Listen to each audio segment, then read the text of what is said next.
Organissima, New York. Your exotic skin, hair, and beauty source, and your one-stop shop for all your natural and organic skin and hair care, featuring authentic organic Moroccan oil and prickly pear seed oil and much more. Bringing you only the best, straight from the source and proudly produced in the USA. So what are you waiting for? Shop today at www.organissima.com. Organissima, New York. Your beauty is our duty.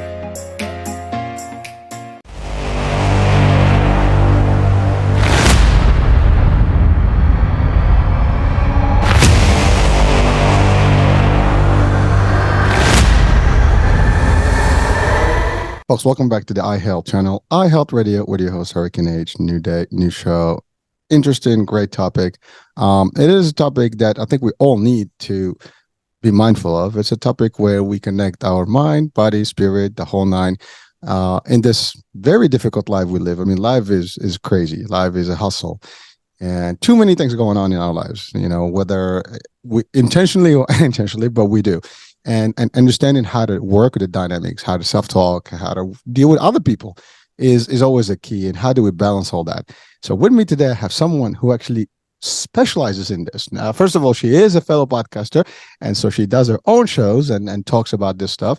But not only that, she's also, she goes on podcasts and shows and talks about what all that connection is and how to make it, how to manifest things properly, how to operate better in this space we call life. So without any further ado, I have Naranjan Nota. Hi, how are you? Welcome to the show. I am well, thank you. Thank you for having me on your show. Thank you. My pleasure, my pleasure. And again, it is a dear topic. So because whatever we do, we live. And to live, you need to know how to operate. And most people think they do. We all think we do, but we all struggle with it in our own ways. And it is always important to understand what's working, what's not working, and how to even interact. I mean, there's so much stuff. I mean, in multiple shows, we've been talking about just the interactions and today's world and social media, how to deal with conflict, how to deal with things. I mean, work, business, stress, all this stuff is impactful. Now, you have your own dynamics on how to kind of guide people and insight. And hopefully today we'll shed some of that to our audiences and just give them some light, and enlighten them, if you want to call it. As a matter of fact, our mission is educate, enlighten, inspire, and motivate. So it's really core. Okay. So let's talk about your story and what got you into this particular space of work. Life. This thing called life is what got me into it. And this thing called life is my biggest lesson and my biggest teacher. Well, as it is for all of us, right? It is a big school. It is the school. I mean, it really throws in a lot of stuff at us, and we pick and we drop, we stand, it's a struggle day in, day out. It's just how do we? Some people live, some people survive. The idea is to live and a fulfilled life, I guess a positive life, an enjoyable life, and not just struggle through life. Just we are born, and time is really fast. I mean, you blink in an eye, and years go by. We were just in a pandemic, it's gone, and then before you know it, it's we know what the world goes on. We have wars, we have this. And, you reflect on your own age, and sometimes you're like, where did it all go? I mean, literally, I can speak to that. I can see myself just being a teenager, and, I'm in the 50s, and that's like, ooh. But, I enjoy that part, because at the end of the day, you live and you want to enjoy the most of it. And unfortunately, not everybody does, though. Not everybody lives the life that they should. They live the life that somehow is given to them, but they're not making the right moves. And that's usually a tough one. And I in your opinion, is going to be very important in this, because you said you started doing this because of life. So what was life like that got you into this? I'm a great believer that everything happens for a reason, and there's a reason for everything. That is true. I'm going to start there. This is what we're here to unravel, and this is what life is about. Is for us to look at these experiences and how do I look at these experiences? Do I look at them from it's a hard life, that it's going to be a struggle? Or do I look, or do I get to look at them from a perspective of it's an opportunity for me to learn something more about myself? Love it. That's deep. That's pretty deep. And you're right. I mean, it's there's so many events that happen to us, from the birth to whatever we are in our path and journey.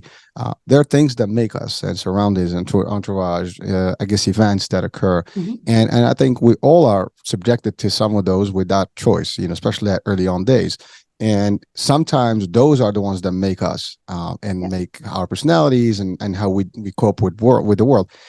That doesn't mean necessarily the right way to do it, but it is the reality. And I think most of us, if not all of us, probably make that same assumption. That's just the way it is. But we do have choices, and we can make a difference. Now, your work is to help people make that choice, make the difference.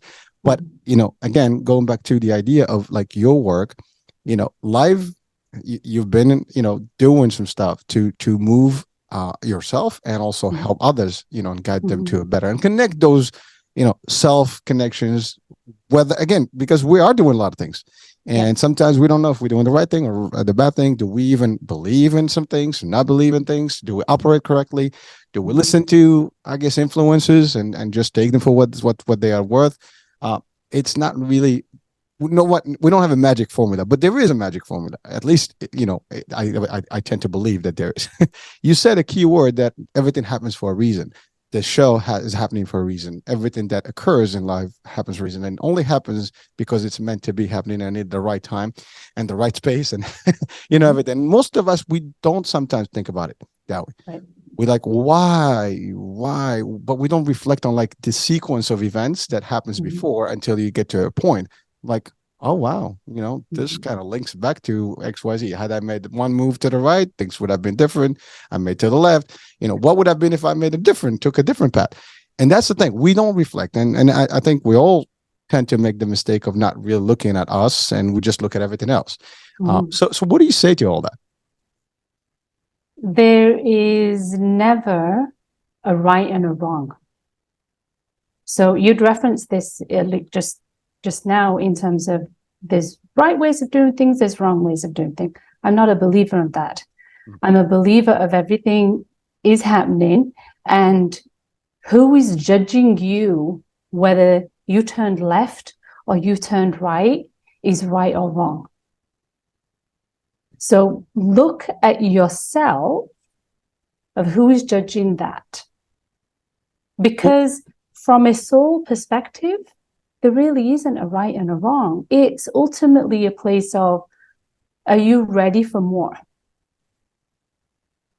We should all be, I think we're all always ready for more and more and more. Are we though? Are we though? No, I that's why I say I think we are. And to your point, I don't know. I mean, the idea is that we believe that we are, and we want more. Sometimes, to your point, maybe if you think about it deep enough, you're like, well, I'm not sure I want more.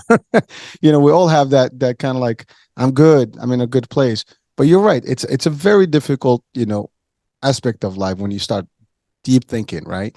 And you're right. I mean, what is right? What is wrong? What is normal? What is abnormal? And we all have these notions because we were told what they are based on certain criteria that were given to us through media, to parents, teaching, society. And we apply those just literally verbatim. And very few of us actually take the time to like, well, what does that mean?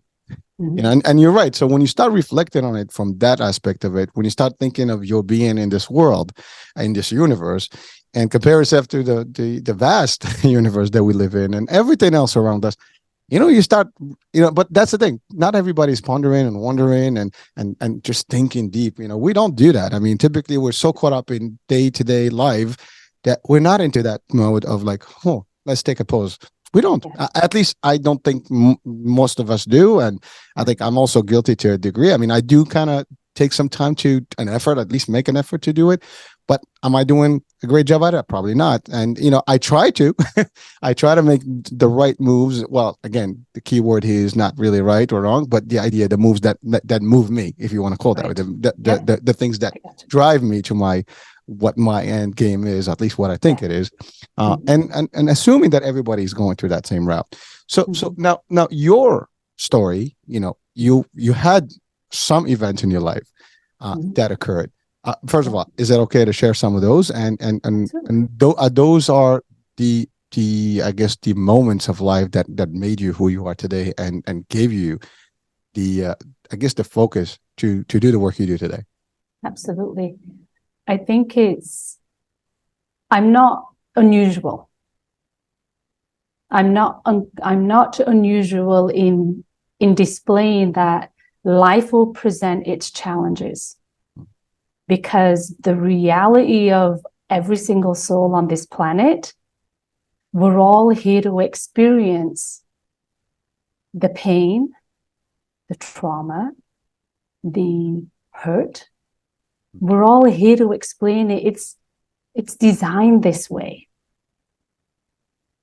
So my journey of hardship and difficult experiences, relationships with myself and others is not unique. We've all been there, and we all will continue to go there if we don't choose to heal it. I chose to heal it because for me, those lessons got louder and louder and louder before they debilitated me going, stop. I got to look at life from a different lens. I need different sets of tools to help me through this experience.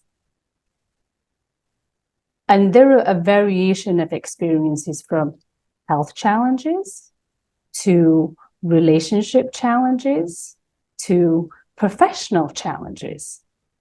So let's keep it high level of professional challenges. Mm-hmm. To wanting a huge desire to fit in, because as human beings, we all have this desire to be part of the community. It's human nature. I want to belong. Migrating from England, coming to Canada, with a professional background, educated from England, coming here, wanting to fit in, and slowly recognizing that I was a square peg trying to fit in a round hole. Going through the corporate structure for probably about 15 years, very tumultuous, of here's your pink slip, now we are restructuring, contract is ended sooner than we thought, and all those scenarios in between, an emotional roller coaster. That in itself is an element of life lesson, going, why is it so difficult for me to stay in this environment that I feel and that society has taught me to stay in? Fast forward, the universe had greater plans. So sitting in an office 9 to 5 in downtown Toronto wasn't my path. So it kept turfing me out. You're not here. Here's your pink slip. Contract finished. Done. It kept pushing me out. And those lessons had to get really loud for me to say 15 years later, because we're resilient beings, right? Yes, sir. You're done. For me to say, okay, I get it. Here's a sign. It was a massive sign. This is it. Well, so let me just, like, in that same discussion, because first of all, I can relate to you 200%, 1,000,000%, because first of all, you've migrated, so did I. I try to fit in the corporate world you had 15 years. I tried to do it for 28 years. So trust me, it's been brutal. And it's always been that debate. And at certain times during that, I mean, you've always, like, I actually personally tried to get out of it multiple times, where I said, this is it. This is the moment where I got to do my own thing. And I've done that to a degree with some success. And sometimes, you get caught up in, like, oh, I can still do this. And because I do love what I do. I mean, and I'm not talking about just the media part. This is actually my newest, piece of mind. This is where I find myself the best right now. But what I did, I mean, I've always been in sales, which is all about people and enjoying that momentum. But also I had a career path that was fulfilling to a degree. But it was literally what I was told when I was a kid. You go to school, you get a degree, you want to jump into that ladder, of corporate ladder, and you want to race. Now, coming to America, just like that movie. Yeah, it was the dream. And again, we can talk a whole hour about whether it's a dream or not a dream. But there's a lot of dreams out there, right? But the fact is, that's how you just have your settings, made. And a lot of people have the same vision, like, well, we're going to go to a better world. And maybe it is a better world compared to where you are. And again, we don't even know. I didn't give it a shot there. My shot was there. So when I got in, it was always competitive. Like, how do I make it? There's all these people that have probably just as good, if not better skills. I have to fit in, to your point, and you have to struggle with it. And to what price you're paying, and you pay the price. You don't realize it, but in time you realize, like, I worked 7 days a week. I put in a lot of hours. Was that even worth it? Yes, I made the money in a way, but was the money worth the time spent and stuff like that? Was it worth the headache, the stress that comes with it? And you're right, at a given point, you're like, what the hell? I'm only making somebody's dream come true. I still haven't fulfilled my dream fully. I'm not independent. I'm still dependent on those jobs.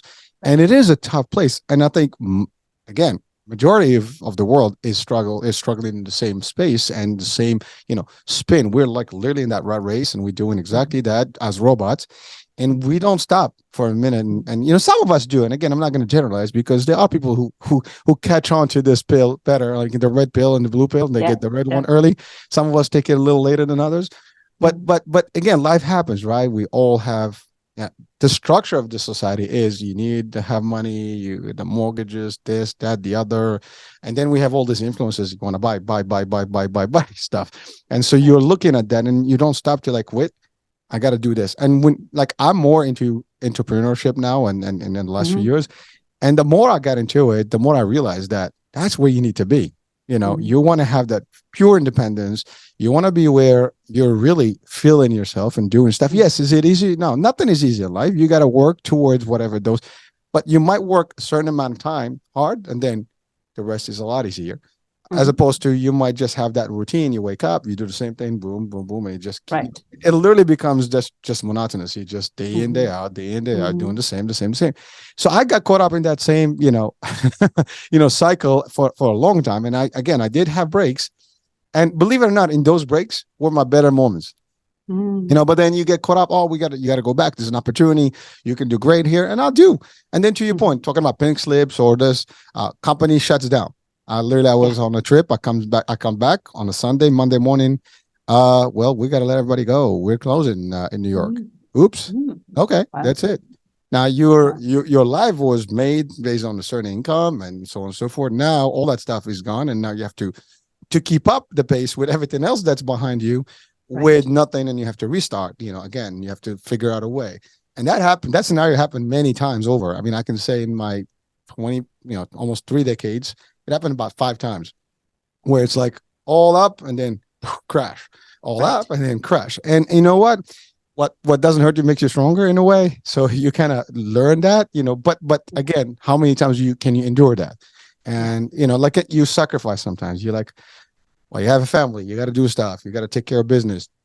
But sometimes just about when you're ready to kind of just take off. And then this happens where you have plans, and I need some more of this. I'm not there yet. But what is a good time?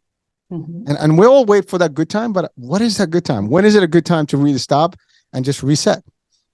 Most of us are afraid of that, and that's the challenge. Now, you really alluded well that 15 years enough. I'm not doing this. I love what you said. You try to fit in a format that is not going to happen, but we all do that. And the good news is, and I know this for a fact because I've had a lot of discussions and I've read about it. I've listened to a lot of shows.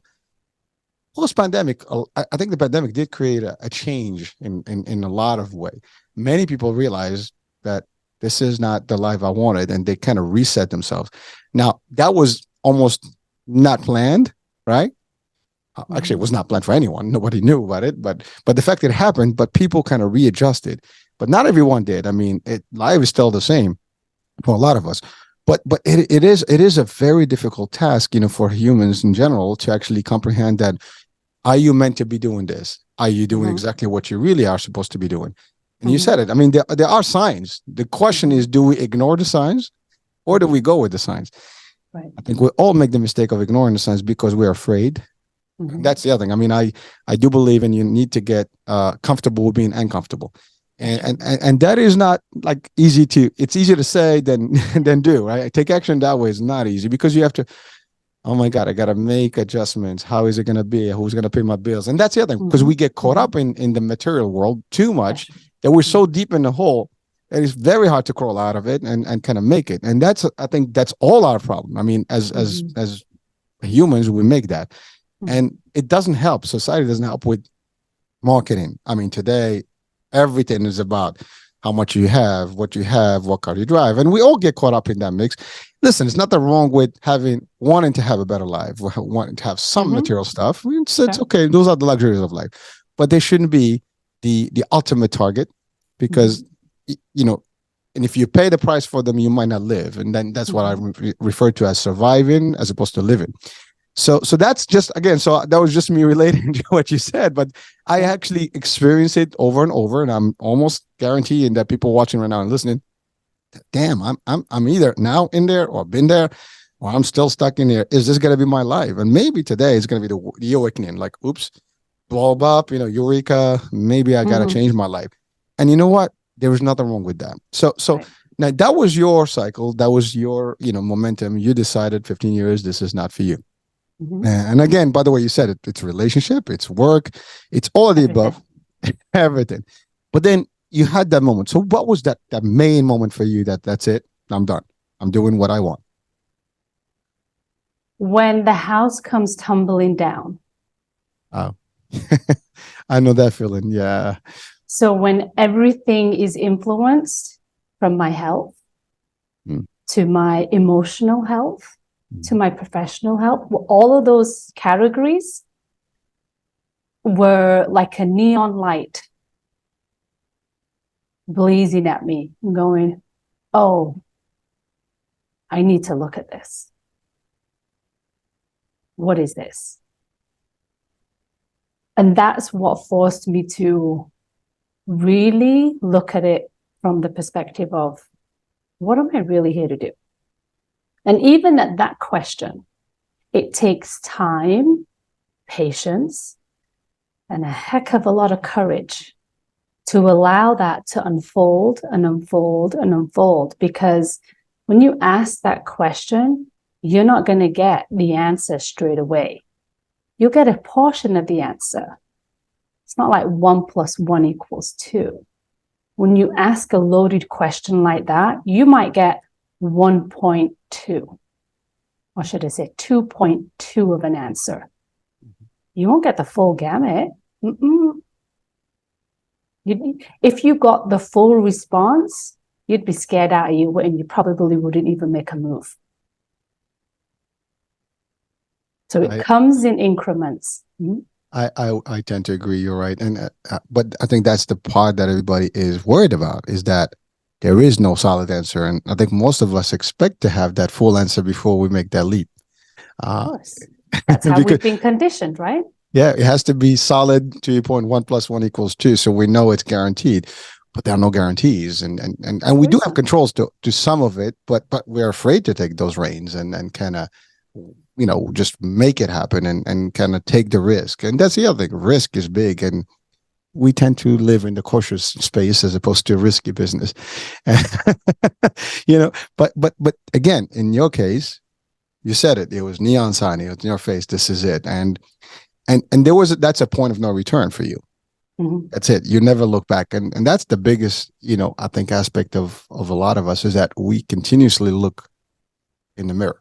I mean, not even in the mirror. I think we turn back and look at the back as opposed to looking forward, because we're looking at everything behind, and, you know, we're thinking about all that, and, you know, are we going to be good?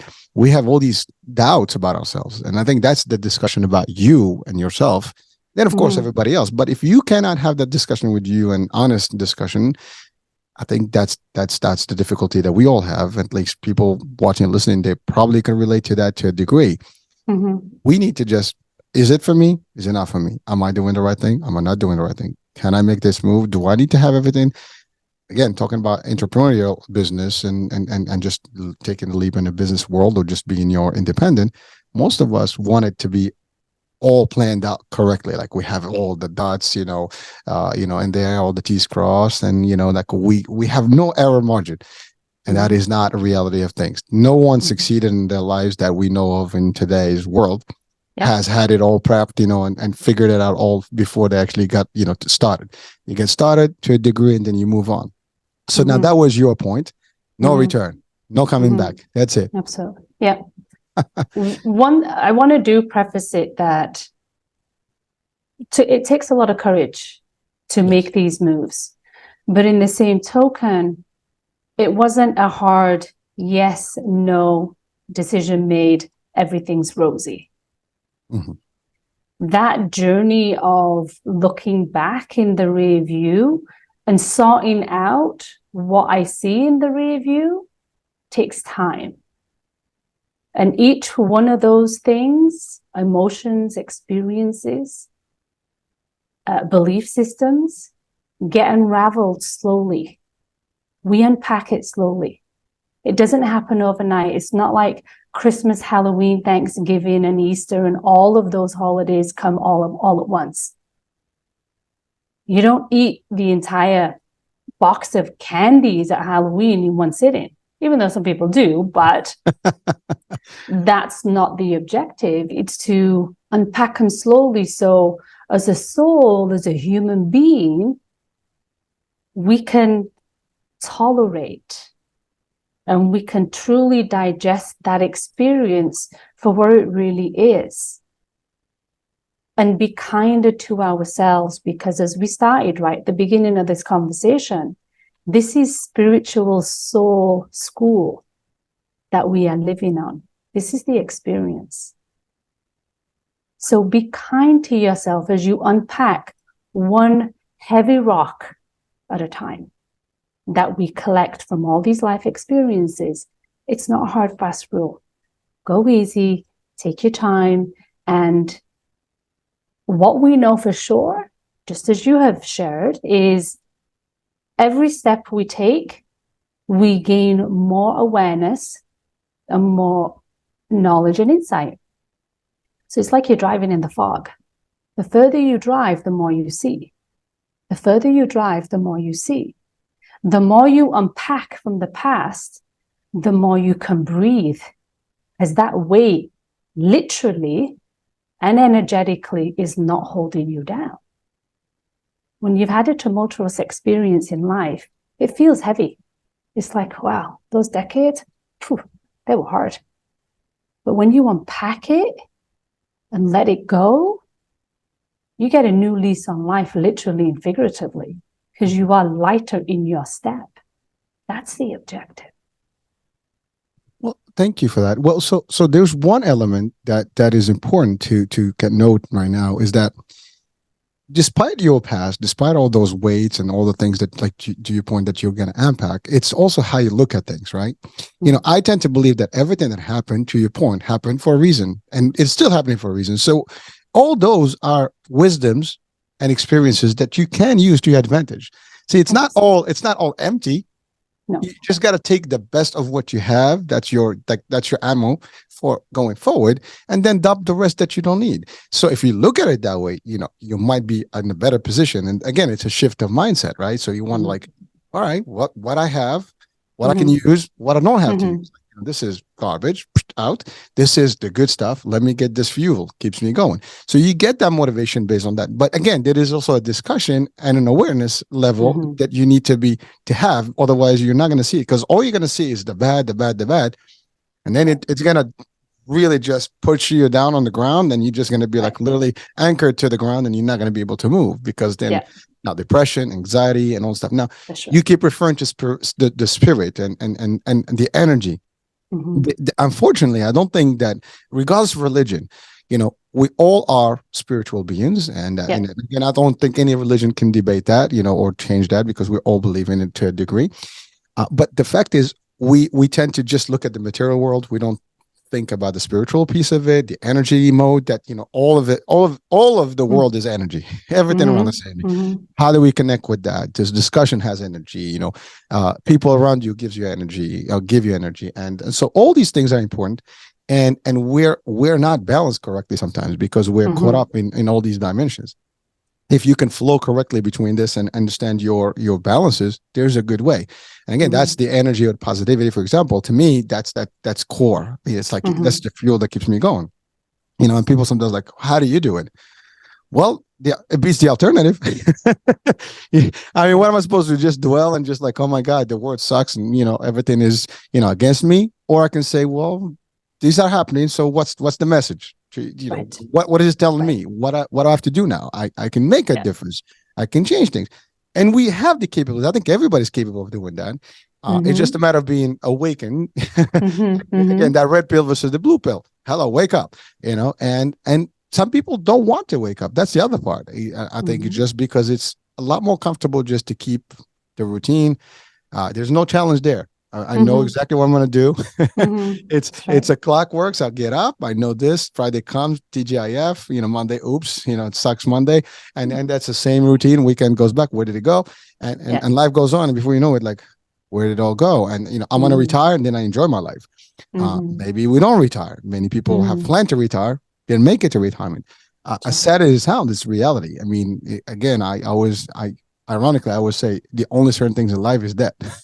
And people, they sometimes look at me like I have three heads, but you have to face this. It's reality. You have to be aware that the end is only a matter of, I mean, we have an expiration date. The minute you're in this world, you're already clocked down. You're already on the countdown. So the question, we don't know when that comes down, so we hope for the best, but at the end of the day, what are we doing to enjoy every moment that we live? And do we really seize control of our lives, or we basically have our controls by everybody else but ourselves? And typically that's what happens. Everybody is driving us but us. And maybe I'm wrong. And what do you think of that? I mean, I really think that's reality of the world today. We're all being driven, and none of us are behind the wheel. Or most of us are not. And that comes down to a perspective of what is the perspective that we're taking? Are we looking at life from the perspective of always out?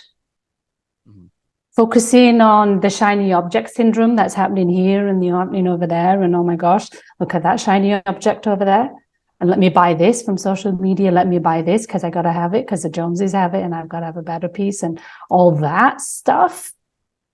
Or am I looking in the mirror at myself and feeling into what I feel? Another add-on I want to address, you mentioned earlier about the experiences of taking the good from these experiences and trashing the rest. So I'm going to caveat that with every single experience that feels yucky, unpleasant, there will be a positive component to that. Every single yucky experience has a positive experience to it, but it's up to you to find it. Welcome to school. That is powerful. And you're right. There's always, you said that, and a line came from a movie, The Fifth Element with Bruce Willis a long time ago. I mean, wow. Yeah.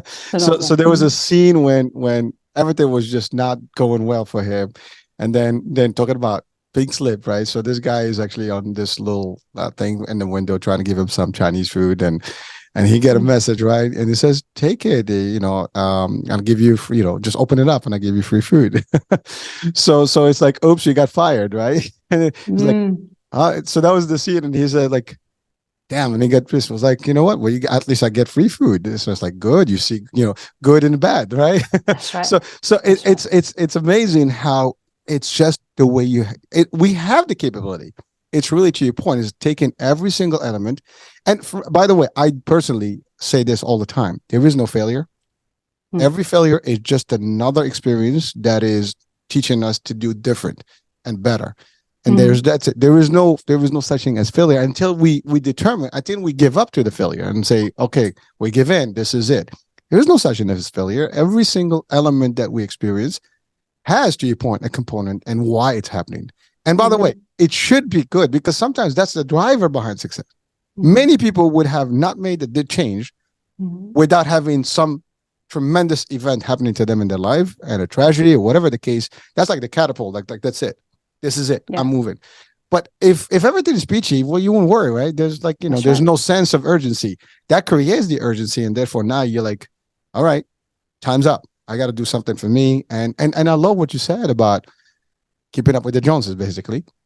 I think we all are again, when I keep saying we all are, I tend to believe that based on what I know, what I see, most of us are always in this realm of keeping up with the Joneses. I mean, everything is suggestive to us. And oh my God, they drive, they do this. I have to look good. I have to do this. And what does that mean? I mean, literally, what does that mean? It's what it means to you. And that's the other thing. Do we have our own signature? Do we have our own unique personality? Or do we always are being dressed by other people's opinion? Live by other people's opinion. If I do something for me, whatever I buy, I have to be confident that I want it. And it's not because I want it, because I want to show off to other people, or because the others are pushing me to do this. It's got to be my flavor. Doesn't matter. It can be $1 million property or nothing, but it doesn't matter. I wear something for $5 or I wear something for $5,000. That have to be my choice. But not because someone else is dictating that I should, or or they look at you. Listen, I worked in a company where people judge you based on what you looked and how you dressed, and they'll criticize what you're wearing because that's not fitting with their, I guess, type. And we've all been there. I've never subscribed with that because I don't care if that's how you like to be. Cool for you. I mean, thumbs up. Right? Listen, I like what I look like and what I have. And you know what? Just because I may have money doesn't mean that I have to spend it on certain things. I have other priorities that I'm investing in. Right. And so, but that's how it is. Some people are just looking, they're shallow. They look at all this. Some do it for different reasons, but it doesn't matter what reasons are. It has to be your way, and I'm talking about your comfort zone, because at the end of the day, this is it. And by the way, your loved ones, your family, everybody, that's great to have, and they all have an influence on you. But I do recall that every human being comes alone in this world, that departs alone. We come with zero, possessions, and we take zero possessions with us. Yep. At the end of the day, how do we navigate this realm world? It's how we do it. So we get caught up in these little things, and sometimes it's like thorns, like pulling you like from all over the place.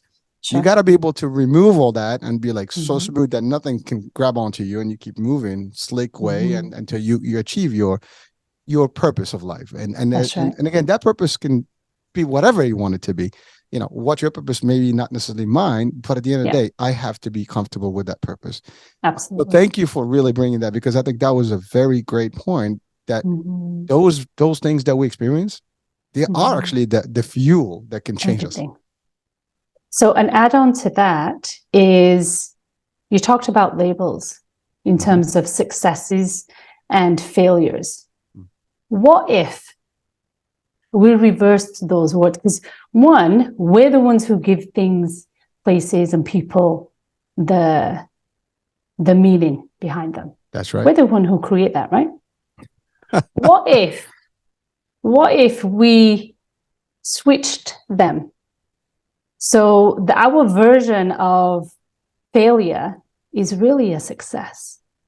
And our version of success is really a failure because we didn't really learn anything. If it becomes a success, we learn more when it's a failure in using the language that we are using.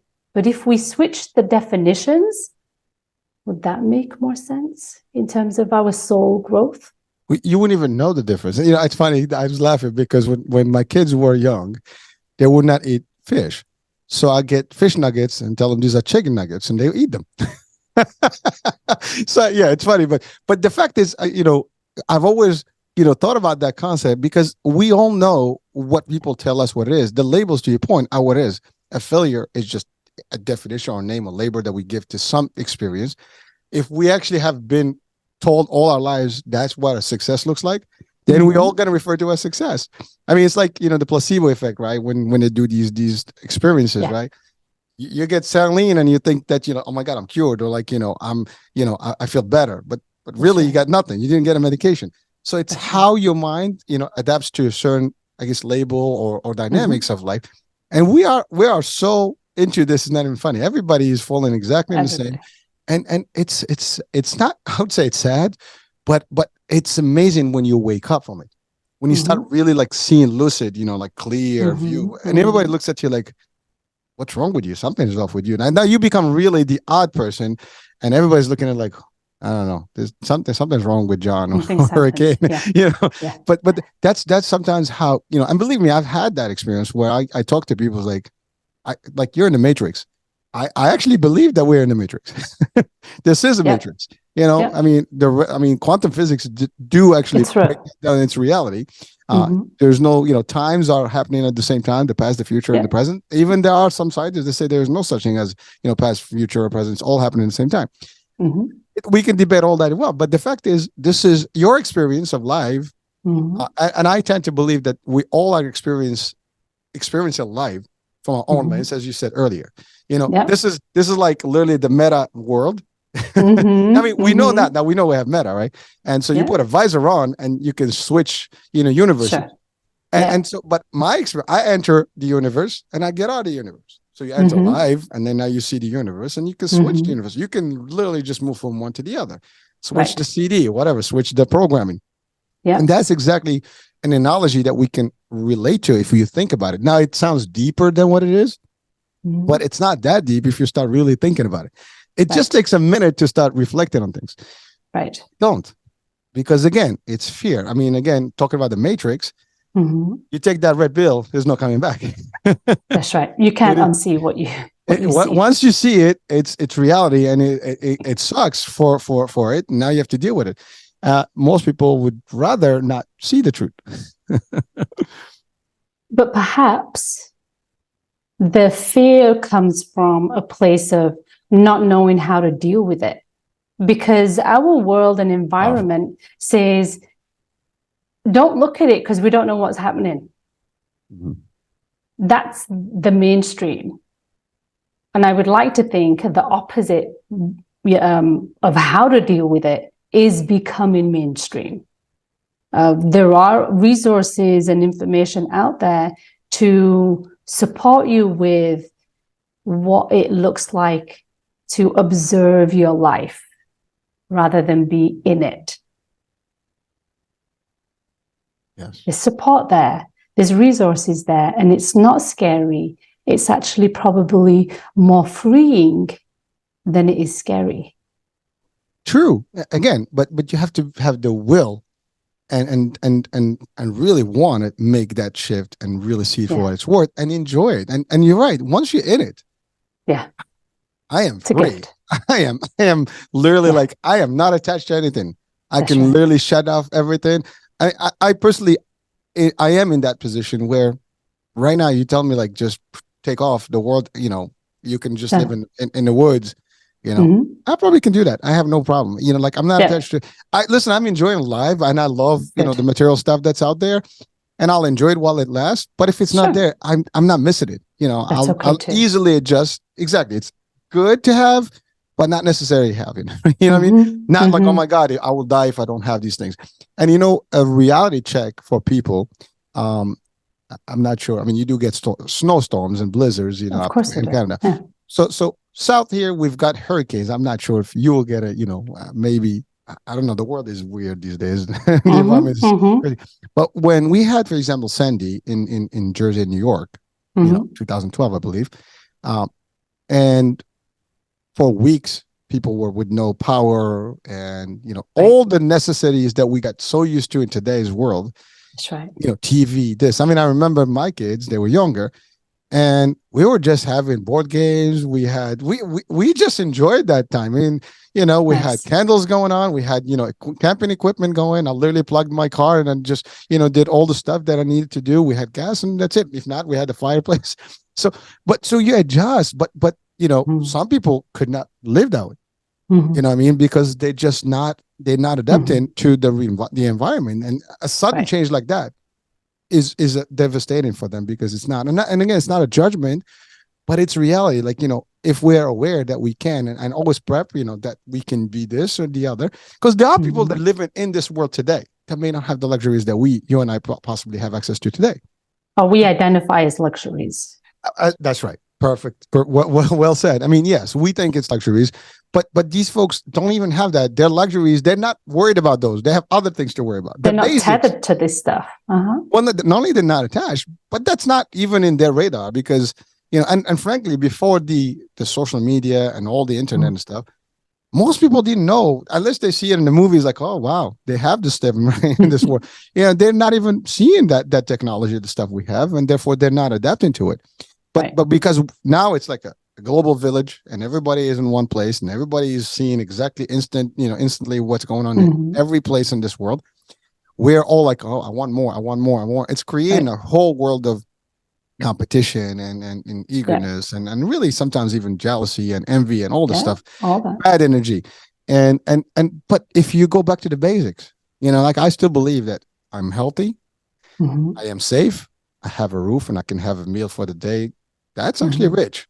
That's it. Because you can have trillions of dollars, but any of those are missing right now. I mean, maybe the money is there, but you're not safe. Maybe the money is there, but your health is not in place. Yeah. What are you going to do? Yeah, I mean, you might afford to go to a good hospital, maybe different from someone who doesn't have the money. But if your organs are not there, good luck finding an organ to change. Maybe if you're lucky, you will buy somebody's organ, right? But that's like, 1 in a billion chance, whatever. That's I mean, the odds are, but it's not the same. You're never going to be the same. Do you want to go through the knife? Do you want to? We have basic elements that if you agree to them and you are comfortable with them, then everything else becomes easy. If you're okay to start again from scratch, right? It happens. Sorry. You talk, pink slip happens, company shuts down. What are you going to do? Jump off the roof? Or like, okay, well, I made it this far. I can restart again. That's the other thing. We always forget where we started. That's right. We did start. Yeah. And if we start the first time, we can always restart and we can always restart. And so as long as you prepare to do that, you will live in a different space. But again, the fear, oh my God, I got to do this. And I'm so attached to everything that is materialistic, then it becomes very difficult. Many people today are actually choosing to downsize and live a much simpler life. By the way, I'm not like, again, when I sound like this, but I do, I really encourage, if you can make it, if you want to have a yacht and a plane, do what it takes to get there, but you're not going to do it by working for somebody. I can tell you, maybe a small percentage is just going to do that. You're going to do it. You want to be free to do that and enjoy that. And that's it. Like if you're working 100% and doing all the crazy stuff, well, what time would you have to enjoy? All these top billionaires and stuff, they actually have assets, things that are making money for them. And so they invested a lot of time, and now they're enjoying their life because they set up the system to actually have their time. Time is the most valuable asset that we have, and that's the 100%. One that we invest the wrong way. That's right. And that's really the biggest, problem, because that's one thing we're running out of every second. I mean, I talk to you, that's done. It's not coming back. It's over. The second is gone, and so on and so forth. What do we do? And again, these are all the concepts, but you and I are talking about it. It sounds like we understand each other, but we're not saying anything special in a way. No. We're just highlighting the obvious, right? We're just bringing it up to the surface. You talk about it, now it's outside. You see it, you can hear it, you can literally visualize what we're talking about. But most of us, that's something that's way deep, hidden, and it's not a reality that we want to check. So reality check. You can do this.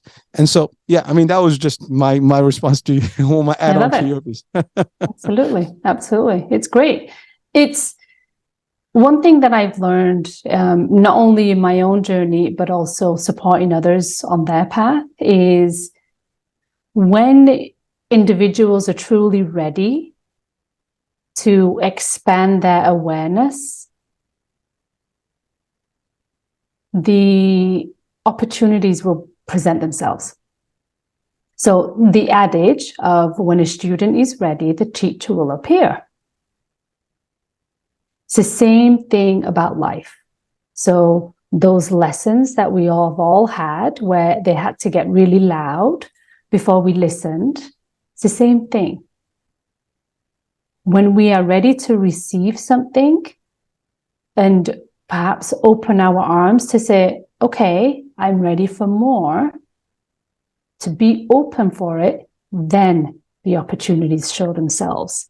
Even to the point of, do I really need that extra XYZ item in my closet, for instance? Or The bigger question is, I'd like to unravel with you, is how does it make me feel? So if we go to a place of following the feelings, truly following the feelings, not the ego feelings, but the heart feelings, that will lead you down a very, very different path. So that's probably a call to action, per se, for the audience and for the listeners who are curious about it. Follow the feeling of what makes you feel good, not with the expectation of I'm doing it because I know I'm going to get an accolade from XYZ person. But it feels good to me to give selflessly. So I'm going to do that. And if you keep following that, it'll take you down a different path. Definitely would. But you know, it's amazing that we are caught up in that cycle where we want to do everything because of the accolade that, you know, other people, we are living to justify things for other people and how they judge us, because it's big these days. I mean, I see it everywhere. People are judging everybody, you know, in their own terms. And now there's not even no limits in the social media, for example. Everybody's have an opinion. They talk about everything, and everybody is in your business. Oh, you dress down, like, well, look, you know, she's got money, he's got money, and he's dressed down, or vice versa. He's rich, but he's, you know, who cares? I'm comfortable the way I am, you know. But that's the thing. We are living in to satisfy everybody else, to actually literally just live up to everybody else's expectations as opposed to your own expectations. That's tremendous. It's funny you said something, but do I really need that extra piece? Well, you know, I always tend to tell people this. Where do you sleep every day? In bed. How much of the bed do you take?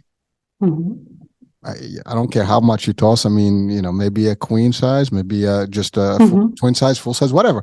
You don't get about, you know, a couple of feet of tossing and turning. And maybe that's how you roll, and that's it. That's your space. So you can live in a mansion. You're sleeping in that. You're still going to speak that. you know, you have a big house. But do you really spend, you know, every single, you know, space in that house? You know, do you actually sit in every, you know, corner of your house? Do you use every space in the house, or just because you have? Now, listen, I'm guilty. You know, we all have, you know, a good, you know, structure, whatever. But you have to be aware. You're not doing it for that reason. You're doing it because, you know, I'd rather have this than have something. Because, for example, mortgage right now, rentals, you can have a smaller place for a lot more money than what you have. So again, there's different dynamics, and you have to be also savvy in that aspect. But the idea is don't lose sight of the basics. You know, this is what it is. Do you need, how much food can you eat? You go to a buffet, you know, it's plenty of food. You get 2 plates and you walk. That's what buffet make money. They know that you're not going to eat more than, I don't care how much, you know, you can eat. You got to go a couple of plates down and that's it. You know, so it is, you have to be aware of these things. And therefore, you know how you're going to operate. But you're right. You have to go on that route. You have to be ready and change for the better. But again, do not look at everybody else's judgment on you or expect everybody else. I don't care what people think, frankly. And again, it is a good feeling because you're free. You know, you're not, you know, you're not caught in their stuff. You say, I'm cheap. I don't dress nice. You know, as a matter of fact, I can tell you one thing. All my shows, I wear t-shirts. I could literally put a suit on and do the show and just like, you know, like regular shows, right? They do have, you know, they look a certain look. I purposely, you know, that's my formula. I would never put a suit on my show. And, you know, now that I said it, I have to be careful.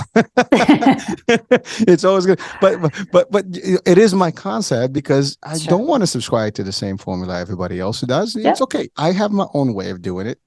I am me. You are you. Everybody is there. So again, there's this structure. And, you know, I'm the odd, you know, person maybe, but it's okay. So, you know, you want to be a little odd, you know, you want to have your own flavor. And I think I encourage everybody to have their own signature. And by the way, all the success stories out there, and again, the word success here may mean different things, but that we know of, like people who have, you know, influencers in the world, and they've achieved a lot of things that I'm not talking just the money, but just a level of awareness and so on and so forth. They have their own way. You know, some of them have plenty of money. They still drive a small car or an old car, whatever. Some people, you know, they go out and, you know, and they do presentations in a very casual way. They have their own way, and you watch them and you're like, wow. You know, you would think they'd be in a different light. Now, can they afford to have all the other stuff? They can, but that's not who they are. It's not in their percent. And if they choose to do it, that's okay too. The key here is you determine what's comfortable, whatever makes you tick. That's it. But don't do it because somebody else is telling me how I have to look. You know, you're gonna hang on to stuff that is too expensive, whatever you can't even afford, and then you're gonna struggle, and then you're gonna blame the world for it. Blame yourself. You know, I've been there, and I blame myself because it was nobody forced me to go and buy stuff that I couldn't afford or whatever that's going to be in debt. Right. So I learned to listen, but we all should be aware of that. Now, can we avoid that? Potentially. There are a lot of people that talk about this stuff. Don't do this because this is what's going to happen. Most of us, we don't listen. And I can see that in my kids. You tell them, if you do this is what's going to happen. Well, Dad, you don't know nothing. I don't know nothing. I don't know anything. You're going to figure it for yourself. That's fine too. And I can tell you it's going to be bad if you went here and here based on my experience. Now you might have a different experience. That's okay. You want to figure out yourself. That's fine. But there are certain things that are almost pretty much already set. And, this is what's going to happen. This is the path. This is what's going to be the outcome. You do it. You want to invest some time in it and figure it out, and just spend a couple of years to just realize like, oh, you were right. That's fine. Maybe I'm not right. Your choice. So this is stuff that we all have the ability to actually kind of be aware of. So question for you. Now, you work with people to change their dynamics, their thought process. How do you do that? I mean, how do you get, like, I come to you, but I'm full of all traditional concepts. It is very difficult to just turn someone and switch them from like here to here, red pill to blue pill. I mean, it's going to take some work. What does that work look like in that process? It must come from a place of the other person willing to see a different perspective. If you was to come to me and say, yeah, it's all great, but I don't believe you. And I'm like, okay, then you're not my client. If you're open and receptive to say, all right, I'm curious. Let's see what it unfolds. How else can you tell me that my life had greater meaning and there are a bunch of lessons that I can heal from and heal past, present, and future generations from intergenerational trauma? How do I do that? Then it's through conversation that I would do it, by sharing a different perspective, but also I would do it from the element of tuning in energetically on a soul level. So then that's when the energetic work comes in, and that happens simultaneously on a Zoom call. But it also happens outside of the Zoom call. If a client chooses to sign up with me, we have an agreement, we have consent, if you will, where they give me permission to work with their soul. And then I go in energetically and support that transition to make it a little bit easier in the physical, providing they let me energetically.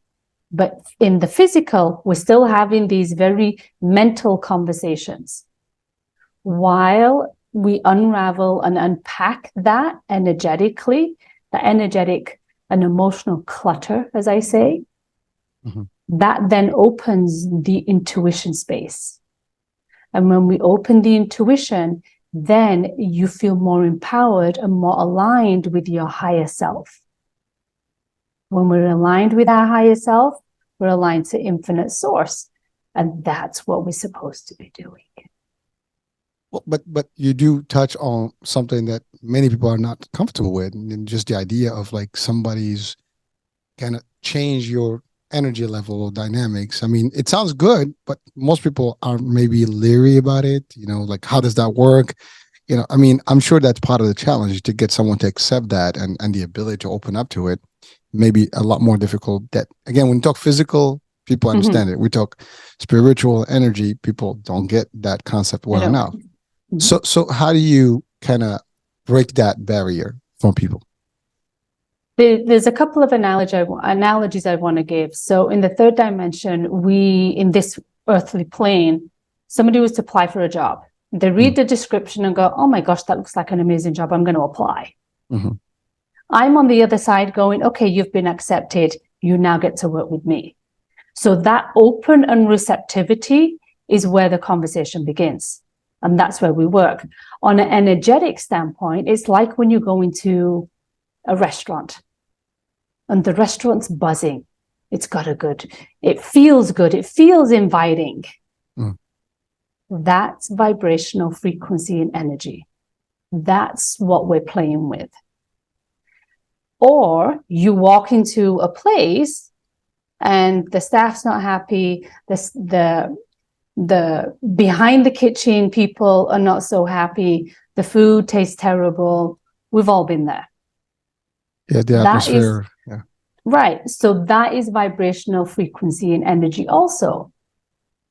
So when individuals choose to work with the energy part of themselves, that's what we're playing with. You have an argument with somebody, we talk about it in a session, so to speak. We unwrap it and we look at what that pain point is.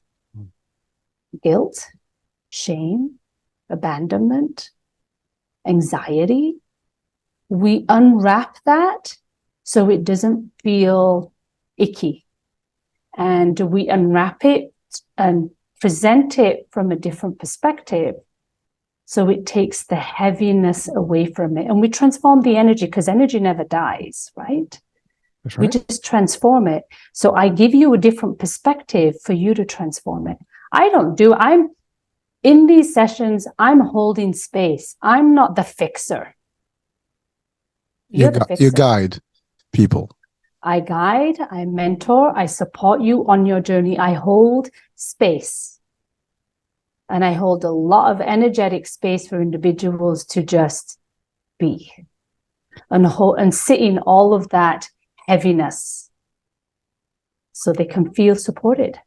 Well, yeah, it's amazing. You refer to frequencies and energy, and actually those are as real as it gets. And again, people sometimes don't feel that. They don't, again, the word feel and energy can be felt, across anybody. You go to a room, you don't feel right in that room. You go to a different room and you feel so right. You are in presence of someone, and somehow there's almost like a clash in energy. There's like, this is like opposite attracts, as opposed to like, oh my God, I am vibing, that vibing, sensation. Everybody has experienced that, sometimes like, you may refer to them as my demons and your demons don't get along. We can refer to a lot of different ways. We have different expressions to say that.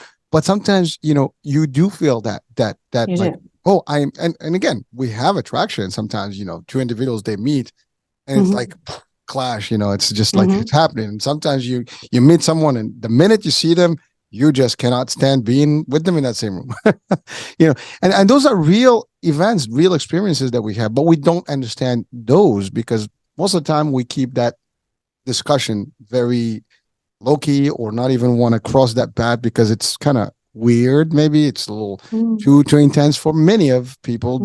Sometimes we are limited by our own, I guess, beliefs.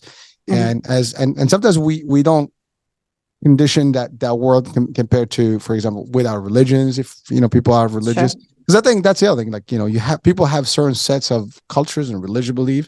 And sometimes when you get to this realm of spirituality or energy, it's very well not real. Well, it's real, but it's not understood well. At least it's taboo. It's like what are we talking about here? Is this witchcraft? Is this like what are you gonna do? Cast a spell on me? People do have these feelings, and because that's how we are, I guess, trained to think. Exactly. And so but understanding the dynamics of it, I mean, there's a world that that we exist in. I mean, we do have things. You have intuition. You have sensation. You have people that are, it's funny. I mean, my wife and I, we always laugh because I'll think of something at the same time as she would think. And it's really the same thing. Like, I will look at something and I say the same, like I was going to say that. And I say the same thing, it materializes and manifests, and people don't, that's total chemistry. And again, the chemistry is, again, the world is physics and chemistry. These are all things that are happening in the atomic level. And to your point, all the energy in the world is just, connected to, as a matter of fact, I remember something in physics where if basic of physics, we say we have the atoms and we have, the electrons and you got the protons and floating around, right? And so, but there's 90% empty. So technically everything we see is energy and everything is 90% empty. So what is the material world, right? And then we start thinking about the visual world that we experience is through our senses. But our senses are all a bunch of electric signals that go to our brain, and the brain interprets and gives you the interpretation of those sensations. Again, we're talking about electric and energy and stuff. So we understand that, and we apply the rules of physics in most of the discussions we have, and we understand it physically. But when it gets to the realm of energy and frequencies and stuff, people get a little, touchy-feely about it. And again, quantum physics is the real thing, and it's beyond what we understand, and most of us may not comprehend what that looks like.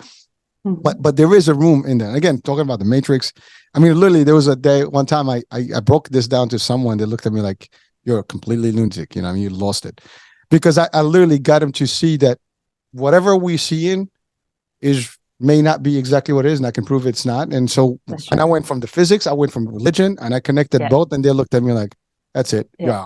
Your brain is completely fried. You're done. Like, all right. And I'm like, okay. So, I know, I got the red pill. I understand, you're still in the blue pill. It's okay. You're not ready to accept that. And when you do, then you understand a lot of things about the world that you live in, and your behavior is going to shift. But until then, it's not, many things are not understood because of our own barriers and limitations, and again, the willingness to accept understanding and knowledge. Not everybody wants to know. That's right. There's a huge fear there. Absolutely. It is. Well, again, I mean, you work with this, and you kind of transform people basically, from one level to the other, and open up their mind to see it differently, and really know to live in a different world. I mean, it's the same planet, but you live in a different world within the same planet, and that's something that like, how is that even possible? There are possibilities. Again, the willingness to open up to them is what remains. Now, so what would be a time frame for someone, for example, to work with you to kind of change? I mean, I'm assuming the time would vary from one person to the other, but like a typical workload that you would have with someone from start to finish, what would, is it years, a few months, is it a couple of years? Because just people will probably like, well, if I choose to get this mentorship and this teaching concept, what does that mean? Also, a question to add to that is that, well, I'm religious, how does that barrier cross? Because I don't want to cross the line. Sure. What would you say to people? The fundamentals of every single religion comes from a place of pure spirituality. Say no more. That's it. So if somebody is steeped in their religion, I'm happy to work with them. Do I come from a place of from religion? No. I come from a place of spirituality, from a scientific perspective, but also from an energetic perspective. But if your faith is a fundamental core piece of who you are, but you're curious to delve into this space, I invite you. And so what that journey looks like in terms of time? That looks like a 12-month journey. However, that is based on your open receptiveness and your own work. So we would meet every single week on a Zoom call, and we would go through what is showing up. So the work needs to be done. There will be homework, there will be activities, there will be tasks, if you will, that I would request you to do during this journey. The more receptive you are in integrating the information into your daily life, the faster you will get to the finish line, and the more gracefully you will get to the finish line, so to speak, in terms of shifting your life in a full 360 in a positive way. It doesn't mean you're going to end the relationships and all that. No, it just means your life is going to look with more balance and more harmony and more ease, rather than that struggle and uphill battle. So roughly around 12 months. It is a commitment. It's a huge commitment. But if you want your life to change. Yeah. Well, unfortunately, a lot of us sometimes want immediate change. And, and I don't think there is such a thing as immediate change. You might shift your mind immediately, but the work's going to take some time to actually achieve what you need to achieve. And again, it may change from one person to the other, but at the end of the day, nothing's going to happen overnight. Nothing is that quick. I mean, that's right. It's just fact, right? But again, people watching and listening, this is a journey that you have to take, and you have to have the willingness, and you have to have acceptance. To your point, receiving and be able to be receptive to the guidance and to the work, and you got to be part of it. You got to be active. That's right. That's right. Yeah. Also, from just an add-on is, how long have we been in a space of it's not working, it's not working, it's not working? So to honestly unravel that in a weekend retreat or a couple of workshops, it's not realistic. You can do it, like you said, you can do it surface level, but fundamentally on an energetic level, from your entire being, from every single atom and cell in your energetic body, that wiring takes time to unravel. So are there any like Ayurvedic or Reiki type of things that you use, or what's some of the, I guess, the process or some of the fundamentals that you use with people? Because people probably ask, well, how do you work with this realm? So Reiki is a fabulous tool, and it's an energetic tool. So it primes you to feel energy. Mm-hmm. The work that I do and guide others to do as well, because my philosophy is the tool belt of skills and principles that I have learned to navigate my own life, is for me to say, here, you can have them too. Because my objective is to empower you. Is on a I would say a much elevated scale than where Reiki is. I'm not knocking Reiki. I think it's a fabulous tool to do. But when you start working with a higher and expanded element of consciousness, then you get to soul level. That's a very different way of navigating an energy. Well, listen, I wouldn't know where to begin. So I understand the concept, but it is a higher level of understanding and operating, and again, to get to that point, he's got to have, and that's the reason why I ask, because not everybody may be capable of comprehending, the concept behind it. And so that's where the question becomes, arrival for people. So thank you for clarifying that. Now, are there any, sometimes there are in these processes, maybe there's different tools that you use at home or things that you do, meditation, maybe, maybe just removing yourself from some material world. Are there any of these things that, I know that's part of what you do, but just some highlights. Absolutely. If you don't. Absolutely. High level, I would say stillness, whatever that looks like for you. It could be meditation. It could be being really present while you're washing the dishes or making dinner or going for a walk, but being present, listening to your heartbeat, not having your pods on when you're out in public, being really present. That, I think, is one of the big things that people have missed out on, so to speak, because we love distractions. There's always a podcast we want to listen to, right? There's always... Well, we want them to hear this one. We do, absolutely. There's always something that's distracting us because we're always striving to be there and to be there and to be there and to be there. So to pull back, bring your awareness to yourself. What does it feel like to really be in the body? Can I feel my heart beating?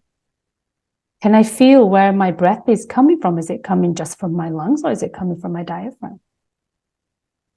Can I feel my toes? Can I feel the base of my feet? So to bring your awareness into your body, because we've been trained to think outside. What's going on over there? Let me watch that movie. That series has got rave reviews, so we must watch it. I got to converse here. Our attention is outside. We need to flip that and bring the attention inside. Spend time there. And then I would say a really beautiful spot, which is going to be no surprise to anybody, is to go in nature.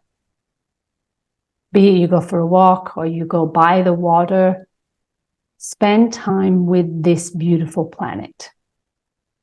Well, pretty much all the greats in the world have used some level of meditation and just pondering and in nature, at sea. I mean, there's a lot of ways to do this, but you're right. I mean, but we have so many distractions right now around us that we're not, to your point, aware and really full aware, self-aware, if you want to call it that way. And it is not easy. And you're right. It takes a lot of discipline, a lot of practice to get to that level of I am here in me. I am listening to your point, my heartbeat, my breathing, and again, there's a level of that in meditation. I mean, yoga does help a little bit. There's a lot of practices that can do that. And, but it's not just for an easy process. It's not something that you can just press the button and flip and then it's going to happen. Right. It's got to take some time. Wow. So that's pretty intensive stuff. It is. Well, we get to the root cause of it, right? If you want Band-Aids, I'm not your gal. Well, listen, I mean, this discussion is pretty powerful. I mean, we talked about a lot of, the real thing. And I hope that audiences can take some of that and really work with it. And certainly if someone needs the assistance, I'm assuming you do consultations and talk to people. So I'll have the link to your, I think, let me see if I have it. brightshininglight.com, right? That's me. Yes. Thank you. All right. So you shine the light, right? And make the light bright. So I love it.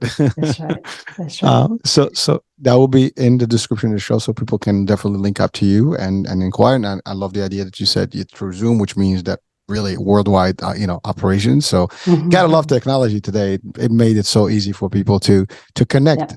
It wasn't as a resource before. Now it is, and it's changed the world of connection. And talking about energy, right? Everything is. Yeah. So listen, any last advice to our audiences for today's show? Be kind to yourself on this journey. If you choose to step into this and expand your awareness, don't should yourself. Be kind to yourself as you peel back one layer at a time. Don't, oh my gosh, I shouldn't have done that. No, it's okay. You didn't do it yesterday. That's okay. We can do it today. It's okay. Because we beat up on ourselves so much with external support. When we do it internally ourselves, we're not helping ourselves. Even though we're on a self-help journey, which has got so much traction. I call it soul help. But the objective is for you to be kind to yourself. That's plenty. If we can apply all that, I think we will start changing, tremendously. Now, your podcast is Master of Your Craft. That's right. Yes. All right. So people can actually listen to it, and it's available, in all podcast directories, Spotify, everywhere. Apple. That's right. All right. So now you heard it. Master of your crafts, and definitely shining. Hold on, let me just get Bright Shining Light. brightshininglight.com. Again, do find the actual links into both actually links to the podcast as well as to the website. So you have access to it now, and hopefully that we've given enough good vibes here and good frequency that if you can just take some of it right now on the road, it's gonna at least open up your eyes. Right. And this is like almost you just kind of tuned in and opened up That's the right. satellite. Now you have the dish open. So now it's whatever you want to receive, and we keep it in the context of frequency. Right? There you go. I love it. Love it. All right, all right. Well, thank you so much for being on the show, and I enjoyed tremendously the discussion, and I learned as well, and it's always good to reinforce some of the notions that we have, and Absolutely. the more you hear about things, the more you can kind of relate to it sometimes, and also just kind of be mindful of things and aware. So Absolutely. I am fully aware right now. Let's see how long it's going to last. I got to keep it up. Right? All right. Doing great. Beautiful. Thank you so much for having me on the show. Thank you. Thank you. My pleasure. And so, folks, this is it. This is the end of the show. I hope you enjoyed it. And so we'll be talking soon. New day, new show, new topic, new guest. Bye for now.